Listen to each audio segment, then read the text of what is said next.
What if the next great quarterback never reaches his potential? Not because of talent, but because the people around him don't know how to develop him. Well, Tom Brady made it abundantly clear that many people in the NFL actually don't know what they're doing when it comes coaching quarterbacks or calling an offense. This isn't just a minor critique. It's a harsh spotlight on a systemic problem in the league. Brady pointed out a truth that NFL fans often overlook. It's not always the players' fault if they fail. Sometimes the coaches and the system around them are the real reason behind underperformance. His statement was simple, yet cutting. There's a lot of people who have no idea what they're doing when they're tasked with coaching a quarterback. This comment sparked intense conversation because it goes against the common narrative.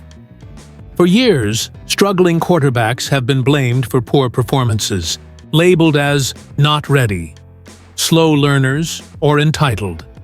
Rarely do fans or media ask whether they were given the proper tools, mentorship, or structured reps to succeed.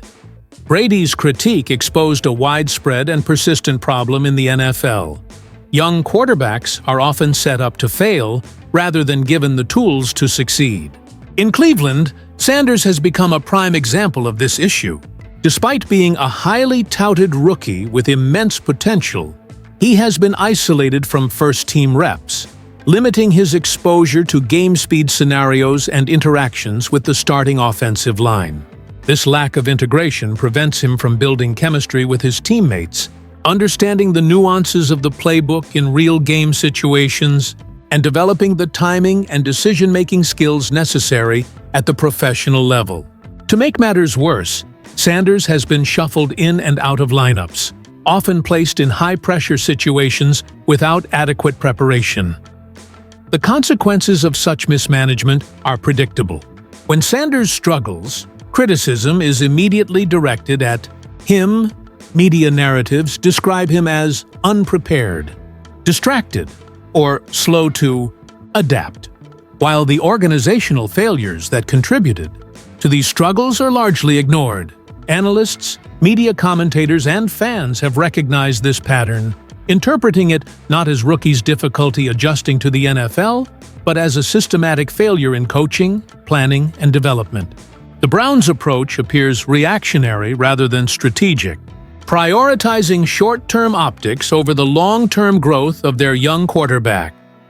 This situation underscores a larger truth about quarterback development across the league. Success at the position is not purely a matter of innate talent.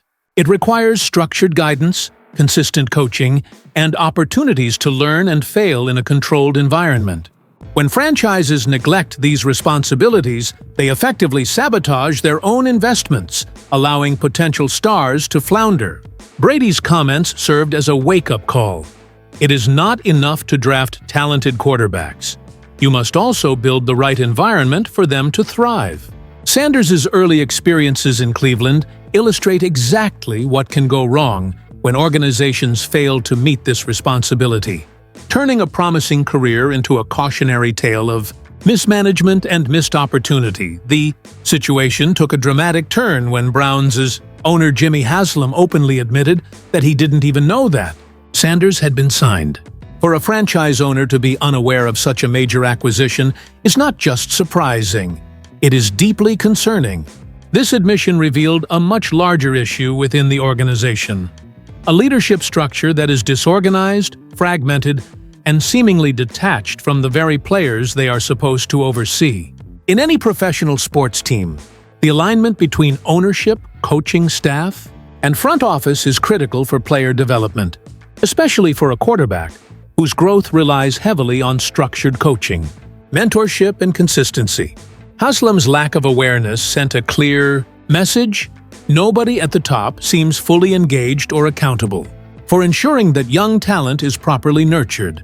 This is not merely a case of bad coaching or poor strategic decisions. It borders on negligence. When the person running the franchise is disconnected from key decisions, it creates a ripple effect down the entire hierarchy. Coaches, coordinators, and support staff may either be left to operate in isolation or focus more on optics than on effective development. For Sanders, this has meant inconsistent guidance, a lack of first-team reps, and being thrown into situations he wasn't fully prepared for. It also makes it nearly impossible for the quarterback to receive the proper mentorship that is essential in the early stages of an NFL career. Haslam's revelation highlighted a troubling truth. When leadership fails, even the most talented players are left vulnerable.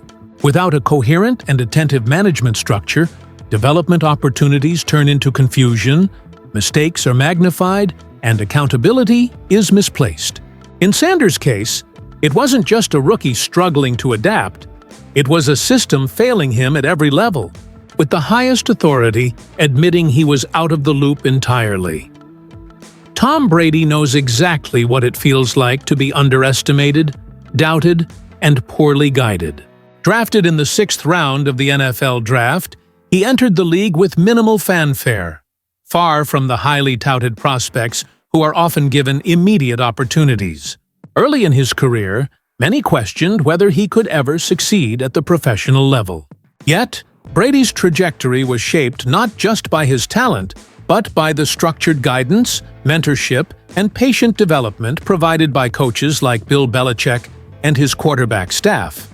Unlike many young quarterbacks today, Brady had a system that valued incremental growth, allowed room for mistakes, and offered consistent feedback to refine his mechanics, decision-making, and understanding of complex offenses. Brady often reflects on how crucial that environment was in shaping his career. He learned how to read defenses, manage game situations, and develop timing with his receivers, all under the supervision of coaches who understood that developing a quarterback takes time, repetition, and deliberate structure. He saw firsthand the stark contrast between true mentorship and chaotic coaching, where young talent is thrown into high-pressure situations without preparation and then blamed when things go wrong.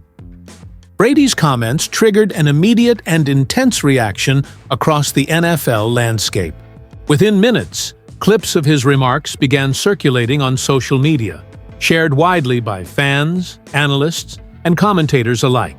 His critique resonated because it spoke to a problem many had suspected but rarely voiced publicly.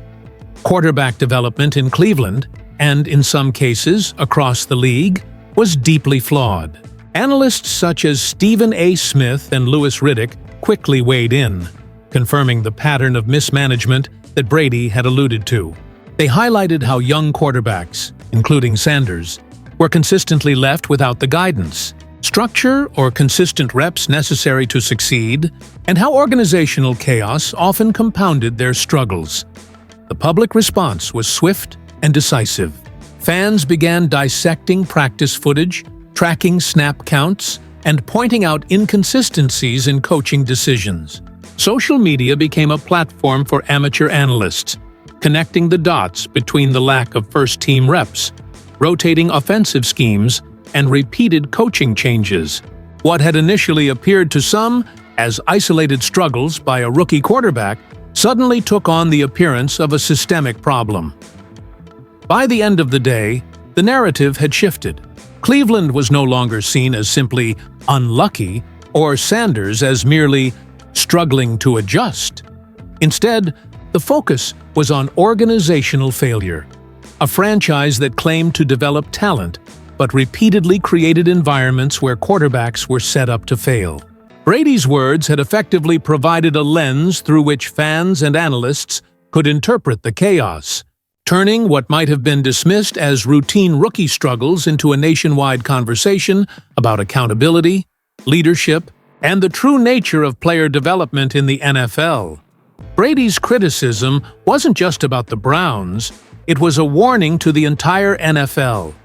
Every year, promising quarterbacks enter the league with sky-high expectations, yet many fail to reach their potential, not due to talent, but because of inconsistent coaching, disorganized systems, and a lack of structured development.